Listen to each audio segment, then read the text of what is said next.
In today's Farm Report, the sign-up for the MPP, or the Margin Protection Program, has closed. Jim Salfer with the University of Minnesota Extension Service Office shares why some producers may be patting themselves on the back for the decision. Greg Bethard is a pretty good friend of mine. Now he manages some farms in Wisconsin. He's a CFO. He's worked for DRMS out at North Carolina and been a consultant. But anyway, I thought he had a real interesting way to look at dairy producer margin distribution, so kind of where profits and losses are made at different milk prices or at different margins over a 10-year period from 2004 to 2013. I know that the margin protection program sign up is done, but I think this will make people that signed up feel pretty good about their sign up decision that they made. And basically, he assumed an $8 margin or income over feed cost was a break-even price for dairy producers. So all costs other than feed costs were about $8. And I think that's pretty close when you look at the Minnesota FinBin records. And then he looked at what percent of the time milk was at each incremental margin from $8, so 8 to 9, 9 to 10, and so forth. And then basically below $8 where you were losses, kind of the incremental in the amount of time. But basically the moral of the story is milk margins are above $11 per hundredweight only 11% or 13% of the time over that 10-year period of time. So 13% of the months over a 10-year period of time, the margins were above $11 per hundredweight income over feed cost. But 53% of all of your profit was made during that 13% of the time, or when milk was above $11. So part of the story is really we want to try really hard not to give up those really high milk prices like we had in 2013. When you look at the losses, so again, these are all the milk prices below $8 per hundredweight. When you get below $5 per hundredweight income over feed cost, again, milk was only in that 13% of the time over that 10-year period of time, but 63% of all the losses that occurred on a farm occurred during that 13% of the time when milk was below $5 a hundredweight. And so really, I think the MPP margin program really plays fairly well into this because it leaves your upside open, and it really protects you against that downside risk. And so if you can protect yourself against 63% of your losses at a really low premium level, and again, milk isn't going to be there very much, so you're not going to get paid very often, but you're going to really protect yourself against a high percentage of your losses. It really can do an excellent job as an insurance policy. So if you haven't signed up, maybe this will give you some incentive next year to really consider this program. And for the people that have signed up, I think it can make you really feel good that you're really protecting when most of your losses occur, at least in the dairy industry. This has been Jim Salfer with the University of Minnesota Extension in St. Cloud. And a reminder that the University of Minnesota Extension Service will be hosting a Farm Bill meeting this coming Thursday, January 15th, starting at 9 a.m. at the Falls Ballroom in Little Falls. For more information, call 632-0161. That's for the University of Minnesota Extension Service office in Morrison County. The 2014 Farm Bill brought about new programs for crop producers like the Price Loss Coverage, PLC, and the Agricultural Risk Coverage, ARC, programs. Dan Martins with the University of Minnesota Extension Service Office has more. Today I'll talk a little bit about the ARC or ARC crop program in the 2014 Farm Bill. Let's start with a review. For the PLC program, payments would be made when the national average market price falls below the fixed reference price set in the Farm Bill. Pretty straightforward. ARC stands for Ag Risk Coverage. It is called a revenue-based program because revenue risk combines price and yield factors. For the ARC county-based program, calculations use county average yields. For the ARC individual option, your actual farm yields are used to do the revenue calculations. For both ARC options, price calculations are based on national market year prices. The benchmark and guarantee revenues are based on a 5-year Olympic average of prices and yields. The 5-year Olympic average means you drop the high and the low and average the other three. There are some minimum factors and percentage rates that are part of the calculations. Farmers can choose between the ARC County program and the PLC program on a farm-by-farm and crop-by-crop basis. Farmers can choose between the ARC County and ARC Individual on a farm-by-farm basis, but not crop-by-crop. ARC County revenue is calculated on a crop-by-crop basis. ARC Individual revenue combines all the commodity crops on the farm. For ARC County, a payment is determined if the current year's revenue calculation is less than the guarantee revenue.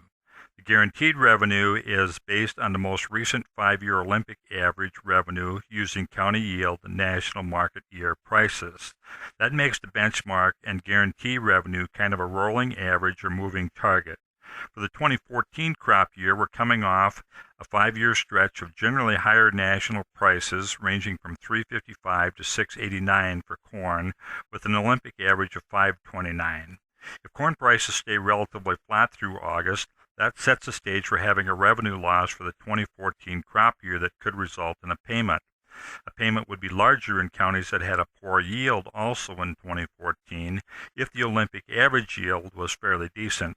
Remember, the ARC payments are capped at 10% of the benchmark revenue. If the cap is $60 per acre in a given year, and the actual county revenue is $200 below the benchmark guarantee, you get paid the maximum $60 per acre.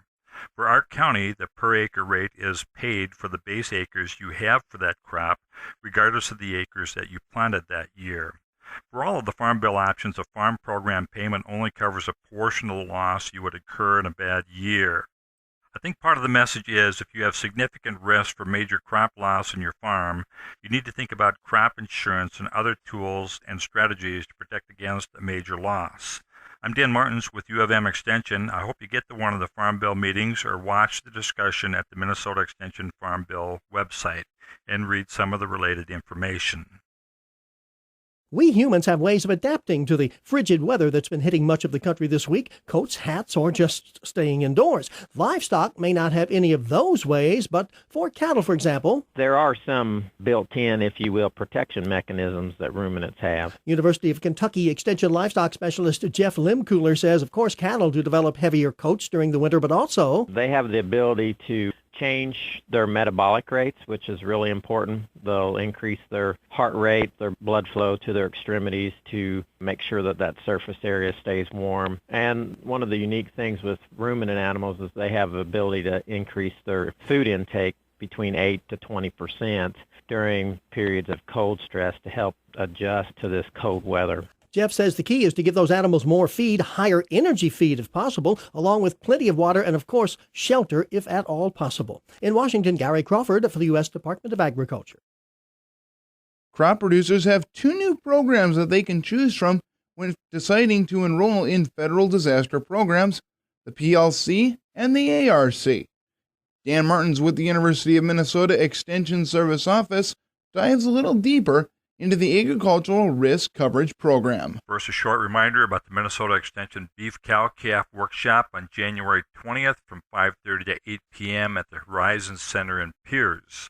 The dinner will be served. Beef producers around the area are welcome. An RSVP is requested to get a meal estimate. Please call by January 15th at the Stearns or Morrison County office. Ask for Emily Wilmus if you have questions about the event. Then let's talk a little bit more about the ARC individual option in the 2014 Farm Bill. For the ARC individual program, a payment is made if your whole farm actual revenue is less than your whole farm Olympic average revenue benchmark guarantee. The calculations combine all the revenue from all commodity crops planted on your farm or for multiple farms you enroll in the ARC individual program. For ARC individual, a per acre payment would be paid on 65% of the total base acres on the farm, compared to 85% for individual crop basis for the ARC County program. That's 20% less. So some people suggest for ARC individual to be an advantage, your own farm yields need to be consistently at least 20% more than county yields to make up the difference. Both programs use the national average market year prices to calculate revenues. I wonder, if my farm yields are consistently 20% or more greater than county yields and prices follow a pretty stable trend, then it might be unlikely that my actual yield in a given year would be significantly lower than my average Olympic yield to trigger a payment.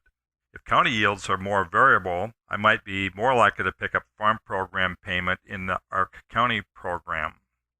Or from a risk management standpoint, with much higher farm yields, am I likely to get a larger payment if I am hit with a really bad year? I might want to see some calculations before choosing Ark Individual. Experts looking at this seem to have a tough time finding an advantage for Ark Individual. There is a higher allowance for planting vegetable crops on commodity base acres. I don't know how significant that is. For the Ark Individual option, your payment potential is affected by the crops you plant and how they yield, because this drives the calculation for your actual revenue in a given year and your Olympic average revenue from year to year. The most important decisions for your farm are following best management practices for your crops and livestock, marketing, and maybe crop insurance decisions next on farms with more serious yield risk or more debt, and then maybe the Farm Bill decision. At the same time, most of us pick up pennies at the sidewalk, so giving this some thought has some value. I hope the weather is good next week, and many of you can catch one of the Farm Bill meetings yet that will be held in Litchfield at the Eagles Club Wednesday, January 14th, 1 to 3:30 p.m., Little Falls at Falls Ballroom Thursday, January 15th, 9 to 11:30 a.m., Foley at Henry's Catering January 15th, 1:30 to 4 p.m. The presentation is posted on the Extension website now, along with other resources. Do an internet search for Minnesota Extension Farm Bill Education. I'm Dan Martins. Thanks for the chance to visit with you this week.